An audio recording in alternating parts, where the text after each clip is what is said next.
L'Iran faisait déjà face à 2 unités expéditionnaires des Marines en route vers son territoire. Désormais, les États-Unis préparent une action historique. Une puissante force approche du détroit d'Ormuz, ce qui va changer durablement son contrôle. Des parachutistes d'élite sont en route. Ils se préparent à dominer Ormuz. L'Iran n'est pas prêt pour ce qui arrive, car les États-Unis passent à la vitesse supérieure dans l'opération Epic Fury. Après des semaines de spéculation sur leur déploiement, la 82e division aéroportée est envoyée au Moyen-Orient. Le Pentagone a annoncé la nouvelle le 24 mars, ce qui signifie que les États-Unis envoient plus de 2000 de leurs parachutistes les plus élites dans la zone de guerre qui s'est créée en Iran. C'est une forte escalade des États-Unis, suggérant qu'ils pourraient bientôt déployer des troupes au sol, peut-être sur l'île de Karg pour ouvrir le détroit d'Ormuz. Le Washington Post rapporte que des responsables américains ont approuvé des ordres écrits de déploiement, envoyés au quartier général de la 82e division aéroportée à Fort Bragg et aux soldats de la 1re brigade de combat. Cela est arrivé après des ordres verbaux déjà donnés, selon 2 sources proches de la situation, qui en ont informé Outland. Beaucoup de soldats ayant reçu les ordres appartiennent à la force de réaction immédiate de la 82e division aéroportée, ce qui montre que la situation devient très sérieuse. Pourquoi ? Eh bien, tout est dans le nom, car la force de réaction immédiate a été créée spécifiquement pour être déployée dans les 18 heures suivant l'avis, et elle est suffisamment polyvalente pour gérer presque n'importe quelle opération terrestre qui lui est confiée. La prise de terrain d'aviation, comme celui de l'île de Karg, fait partie des missions de la force, tout comme la saisie d'infrastructures critiques comme les oléoducs et terminaux de cette île. Task and Purpose donne plus de détails sur la force de réaction immédiate de la 82e, précisant que ses membres changent tous les 6 mois, la responsabilité passant à tour de rôle entre 3 brigades. Lorsqu'une brigade est désignée comme IRF-1, sa responsabilité pendant 6 mois est d'être la plus près des 3 à être déployée. La structuration va encore plus loin, car au sein de la brigade sélectionnée se trouvent un bataillon et une compagnie appelées respectivement IRB-1 et IRC-1, qui seront les premiers à être déployés au niveau des unités. Ce que nous voyons ici, c'est que les États-Unis ont créé une force spécialement conçue pour répondre aux crises émergentes. La situation actuelle dans le détroit d'Ormuz est bel et bien une crise, bien que le blocus iranien ait provoqué un chaos sur les prix du pétrole et du gaz. Les partenaires internationaux et d'autres acteurs concernés font pression sur les États-Unis à cause des problèmes dans le détroit, et le déploiement de la 82e division aéroportée pourrait être la réponse américaine pour y répondre. L'île de Karg sera probablement la clé. Mais ce que les États-Unis prévoient là-bas pourrait aboutir à une escalade excessive dans l'opération Fureur épique. Quant à la 82e division, les rumeurs persistent depuis des semaines sur la survenue imminente d'un tel événement. Le 6 mars, le Washington Post a indiqué qu'un changement de plan majeur avait suscité des rumeurs sur un possible départ de la division pour l'Iran. Les membres de la 82e division aéroportée devaient participer à un important exercice, mais ces plans ont été annulés, forçant les parachutistes à rester en Caroline du Nord au lieu de rejoindre leurs collègues à Fort Polk, en Louisiane. Le Pentagone est resté évasif. Il a simplement déclaré aux journalistes « Pour des raisons de sécurité, nous ne commentons pas les mouvements futurs ou hypothétiques. » Nous comprenons pourquoi l'entraînement a été annulé. Les États-Unis envisageaient plusieurs options, dont le déploiement de troupes au sol, après la destruction de l'infrastructure militaire iranienne, lors des premiers jours des opérations Fureur épique et Lion rugissant. Le détroit d'Ormuz étant devenu un enjeu géopolitique majeur pour les États-Unis, une simple annulation d'entraînement s'est muée en déploiement complet. Nous ne savons toujours pas ce que la 82e division fera une fois arrivée dans la région du Golfe Persique, mais il y a de fortes chances qu'une attaque terrestre sur l'île de Karg soit en tête des priorités. C'est une option, mais il paraît de plus en plus probable que les États-Unis voient l'occupation de l'île de Karg comme essentielle pour contrôler la question du détroit d'Ormuz. La 82e division peut menacer des cibles dans la région du Golfe sans traverser le détroit dangereux. Axios rapporte que le colonel des Marines américains, Mark Cancion, qui est maintenant conseiller principal au Centre d'études stratégiques et internationales, programme de sécurité internationale, a déclaré que l'île de Karg relève de cette mission, car cette île de 20 km² est située au nord-ouest du détroit stratégiquement vital, ce qui la place suffisamment loin pour que la 82e puisse éviter complètement le détroit, mais suffisamment proche, et comme vous allez bientôt le découvrir, suffisamment importante pour que la capture de l'île vaille la peine pour les États-Unis lorsqu'il s'agit de rouvrir le détroit. L'île de Karg est vitale pour l'Iran. Située à seulement 20 miles au large des côtes du pays, la petite île compte seulement 20 000 habitants, et la plupart de ces personnes sont des travailleurs du pétrole. Cela montre pourquoi cette île est si vitale pour l'Iran. Ces travailleurs supervisent le terminal d'où partent 90% du pétrole exporté par l'Iran. Ce pétrole est la bouée de sauvetage économique du régime iranien. En 2024, qui est l'année la plus récente pour laquelle nous disposons de chiffres concrets, l'Iran a généré 43 milliards de dollars grâce à ses ventes de pétrole, soit une augmentation d'1 milliard de dollars par rapport à l'année précédente. Mais l'élément vraiment important du puzzle ici, selon les rapports du GIS, c'est que ces 43 milliards de dollars représentaient 57% des revenus totaux d'exportation de l'Iran en 2024. Avec 90% du pétrole iranien transitant par l'île de Karg avant d'être vendu, celle-ci constitue une vulnérabilité majeure pour le régime.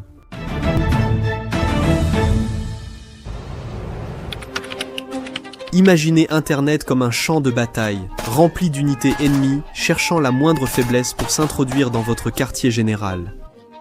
Dans ce quartier général, vous possédez des informations secrètes et confidentielles à protéger absolument. Imaginez pouvoir brouiller toutes les pistes menant à celui-ci et le rendre invisible. Vous le feriez, non ? Nous aimerions remercier notre sponsor Surfshark, dont le VPN garde vos informations en ligne privée et protégée contre les hackers et les acteurs malveillants. Lorsque vous naviguez sur un réseau public, il est très facile d'accéder directement à vos informations, comme les numéros de carte de crédit, les données confidentielles ou les informations personnelles. Surfshark VPN empêche cela de se produire et protège, ainsi que chiffre vos données personnelles en ligne. En plus de sécuriser votre navigation, Surfshark VPN permet d'accéder à des sites et services de streaming autrement bloqués par des restrictions géographiques. Et vous n'avez besoin d'installer qu'un seul abonnement sur tous vos appareils, sans aucune limite, pour commencer à naviguer en toute sécurité dès aujourd'hui. Allez sur Surfshark.com/discount et bénéficiez d'une garantie de 30 jours sans risque ou utilisez le code discount lors du paiement pour obtenir 4 mois supplémentaires de Surfshark VPN. Contrôler Karg permettrait aux États-Unis de priver l'Iran de plus de la moitié de ses revenus d'exportation et de paralyser son économie. En envoyant la 82e division aéroportée dans le golfe Persique, les États-Unis semblent préparer une occupation qui fait l'objet de rumeurs depuis les frappes aériennes contre l'infrastructure militaire de l'île de Karg le 13 mars. Mais derrière cette bravade se cachent de sérieux problèmes si la 82e division aéroportée doit tenter de prendre l'île de Karg. Ces problèmes pourraient tout changer. Avant d'en dire plus, petit rappel. Vous regardez The Military Show.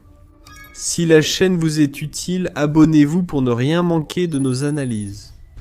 Maintenant, aussi impressionnante que soit sans aucun doute la 82e division aéroportée et sa force de réaction immédiate, surtout en termes de rapidité de déploiement, la division n'est pas vraiment conçue pour quelque chose comme la prise d'un territoire tel que l'île de Karg. C'est du moins ce qu'affirme Kansian à Axios, précisant que la division, classée infanterie légère, serait vulnérable lors de l'atterrissage et face à des blindés. Kansian souligne le manque de soutien proche pour la division, ce qui semble renvoyer au fait que l'Iran et ses sites de lancement de missiles sont bien plus près de l'île de Karg que toute base américaine alliée. Et il est clair que le plan des États-Unis pour faire pression sur l'Iran afin de rouvrir le détroit d'Ormuz est plus compliqué qu'il n'y paraît au premier abord. Les États-Unis ont pris des mesures pour surmonter le défi des blindés. Comme dit plus tôt, des frappes aériennes ont déjà visé l'infrastructure militaire de l'île de Karg. On peut supposer que cela impliquait la destruction des blindés de l'île. Mais il faut aussi noter que ces frappes ont eu lieu il y a environ 2 semaines, lors de la publication de cette vidéo. L'Iran aurait-il pu acheminer plus de blindés sur l'île ? C'est possible, ce qui représente un défi pour les États-Unis. Un autre argument contre l'idée que la 82e division aéroportée ne prendra pas l'île de Karg est qu'elle n'est pas la seule unité en route vers le golfe Persique. Avant l'annonce du déploiement de la 82e, les États-Unis avaient déjà envoyé 2 unités expéditionnaires de Marines ou MEE en direction de l'Iran. Le groupe amphibie prêt au combat USS Triple U, qui comprend 3 navires de guerre et 4500 membres du personnel dont la 31e MEE et ses 2200 membres est déjà en route depuis Okinawa, au Japon. Ils sont rejoints par la 11e MEU, qui a quitté San Diego avec le groupe amphibie prêt au combat USS Boxer. Cette MEE ayant un effectif similaire, on constate que les États-Unis déploient en fait plusieurs milliers de soldats de plus dans le golfe Persique que ne l'indique le déploiement de la 82e division aéroportée. L'implication des MEE bouleverserait la prise de contrôle de l'île de Karg. Ces groupes d'assaut amphibies sont justement conçus pour surmonter les défis que Kansian prévoit pour la 82e, si elle tente seule de prendre l'île de Karg. Le magazine Time souligne que les MEE sont souvent les premières forces terrestres à arriver sur les lieux d'un conflit, regroupant des centaines de soldats d'infanterie, véhicules blindés, hélicoptères, avions de chasse et artillerie. Tout ce qu'il faut pour contrer une riposte blindée de l'Iran sur l'île de Karg. Les MEE sont des forces autonomes conçues pour gérer presque toutes les situations, et les États-Unis en envoient 2 en Iran, ainsi que la 82e division aéroportée. Ici, il s'agit peut-être des États-Unis qui cherchent à contrer un autre défi lié au déploiement de troupes sur l'île de Karg. La prise de l'île ne sera pas forcément le principal problème. Le véritable enjeu est de conserver Karg assez longtemps pour faire pression sur l'Iran dans le détroit d'Ormuz. Même si la prise de l'île de Karg serait un atout majeur pour les États-Unis dans la crise du détroit d'Ormuz, l'Iran a des réponses possibles aux plans américains. Une réponse pourrait être de se tirer une balle dans le pied pour nuire aux autres. En d'autres termes, l'Iran pourrait imiter les actes de Saddam Hussein dans les champs pétrolifères koweïtiens pendant la guerre du Golfe et simplement brûler les installations pétrolières de l'île de Karg avant que les États-Unis ne mettent la main dessus. Cela retirerait l'atout de négociation et donnerait aux forces américaines un immense incendie à gérer, face auquel elles ne pourraient pas facilement se placer au vent, surtout si l'Iran synchronise la destruction pour qu'elle ait lieu après que les forces américaines aient occupé les lieux. Cependant, cela signifierait aussi que l'Iran détruit des installations pétrolières qui pourraient se prendre des années à reconstruire, ce qui plongerait le pays dans une crise économique de plusieurs années, quel que soit le résultat de l'opération Fureur épique. Ce serait l'option nucléaire de l'Iran. Une autre consiste à profiter du fait que Karg est proche de la côte iranienne et à environ 225 km des moyens américains les plus proches à Kuwait City. Ravitailler la 82e division aéroportée et les 2 unités de Marines chargées de prendre l'île de Karg serait un défi pour les États-Unis, d'autant que ces unités deviendraient des cibles faciles pour les missiles iraniens. Oui, l'Iran a perdu la plupart de ses sites de lancement de missiles, environ 75% d'entre eux, au 5 mars, mais il dispose encore de lanceurs isolés et mobiles qu'il peut déployer, utiliser pour tirer des missiles, puis remettre à l'abri. L'île de Karg est si petite que quelques frappes pourraient dévaster les troupes américaines, surtout si des difficultés surviennent pour installer leur défense. Les États-Unis peuvent relever tous ces défis. Les MEE en route vers le Golfe ne sont pas encore arrivés, et la 82e division aéroportée les suit. Si l'objectif est l'île de Karg, les États-Unis rassemblent une force adaptée pour la prendre et la tenir. Des défenses aériennes seraient préparées, peut-être à Kuwait City, pour être envoyées sur l'île de Karg immédiatement après l'occupation. Les moyens aériens américains patrouillent toujours le littoral iranien. La destruction des sites de lancement de missiles réduit le risque d'être une cible facile. Cependant, il faut se demander, est-il vraiment utile d'envoyer la 82e division aéroportée et 2 MEE sur l'île de Karg ? Pour les États-Unis, la réponse est sans doute oui, même si une autre raison pourrait expliquer cette mobilisation vers l'Iran. Avant d'expliquer, l'occupation de l'île de Karg viserait surtout à rouvrir le détroit d'Ormuz. Nous avons déjà dit que l'île serait un atout majeur dans les négociations. Les États-Unis seront heureux d'utiliser cette carte vu la situation actuelle dans le détroit. Cette voie navigable a été largement bloquée par l'Iran depuis l'opération Fureur épique, alors que 20% du pétrole et du gaz naturel liquéfié mondiaux transitent par le détroit. L'Iran a joué sa seule grande carte, et les résultats sont apparus ces dernières semaines. Selon Hellenic Shipping News, moins de 100 navires marchands ont réussi à traverser le détroit entre le début du mois de mars et le 23 mars. Pour donner un contexte, près de 140 navires traversèrent quotidiennement le détroit d'Ormuz avant le début de l'opération Epic Fury. Aujourd'hui, la moyenne est de 5 ou 6, la plupart sous pavillon iranien ou liés au régime de Téhéran.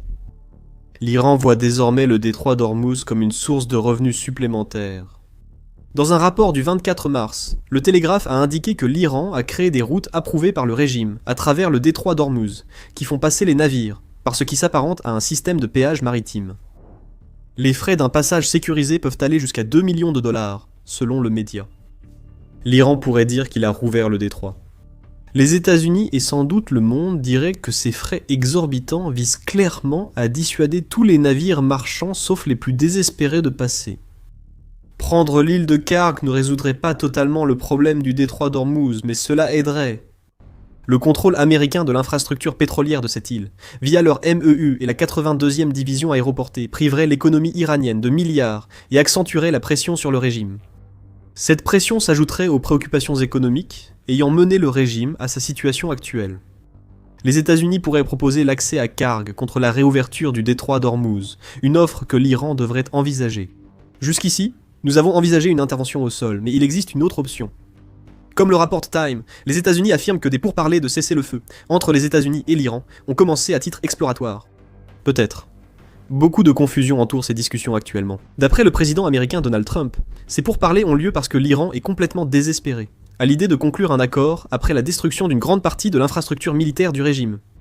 Le 24 mars, Trump a affirmé que la prévention de l'accès de l'Iran à l'arme nucléaire est une priorité majeure pour les États-Unis, ajoutant que le régime actuel s'est engagé à ne pas en fabriquer. Tout cela s'ajouterait à un plan de cessez-le-feu en 15 points proposé par les États-Unis, qui, selon AP News, inclurait des sujets de négociation, jugés inacceptables sur le programme de missiles balistiques de l'Iran et son soutien aux milices et groupes supplétifs. Donc il y a du progrès, non? Pas selon l'Iran. L'armée iranienne a affirmé le 25 mars que les États-Unis n'atteignent pas leurs objectifs et qu'ils négocient en fait avec eux-mêmes. Le porte-parole des forces armées iraniennes, Ibrahim Zulfikari, a déclaré « Votre lutte intérieure en est-elle au point de négocier avec vous-même ?» Avant d'ajouter « N'appelez pas votre échec un accord ». La BBC indique que beaucoup en Iran pensent que le corps des gardiens de la révolution islamique n'est pas prêt à négocier avec les États-Unis, car il reste trop attaché à ses convictions fondamentalistes, au point que même la destruction de larges pans de son infrastructure militaire ne le détournerait pas de ses objectifs. Il est difficile de comprendre la situation quand les deux parties envoient des messages si différents. Cela pourrait révéler pourquoi la 82e division aéroportée se rend dans le golfe Persique. L'occupation de l'île de Karg reste tout à fait possible. Trump semble gagner du temps avec ses discours sur les négociations, qu'il utilise volontairement pour semer la confusion en Iran. Le régime iranien traverse une période difficile. Après la suppression de plusieurs niveaux de direction, des fractures sont apparues, rendant la communication interne du régime probablement moins efficace. Peut-être que certains membres du régime discutent avec les États-Unis, tandis que d'autres pensent qu'aucune négociation n'a lieu. Qui sait? Voilà le problème. Trump pourrait en profiter alors que plus de troupes américaines vont vers l'Iran. Pendant que tout cela se passe, la 82e fait route par mer. Elle sera rejointe par 2 meux. Bien que l'île de Karg ne soit pas à l'ordre du jour, c'est un message clair des États-Unis au régime iranien. Si les négociations n'ont pas lieu, elles doivent bientôt commencer. Les États-Unis montrent à l'Iran qu'ils sont prêts à toute éventualité, y compris à déployer des troupes au sol. Ils renforcent chaque jour cet aspect précis de leur posture dans la région du golfe Persique. Un événement historique pourrait bientôt se produire en Iran, ce que l'Iran redoute le plus. Les États-Unis ont renvoyé la balle dans le camp du régime iranien. La réaction du régime déterminera la suite des événements.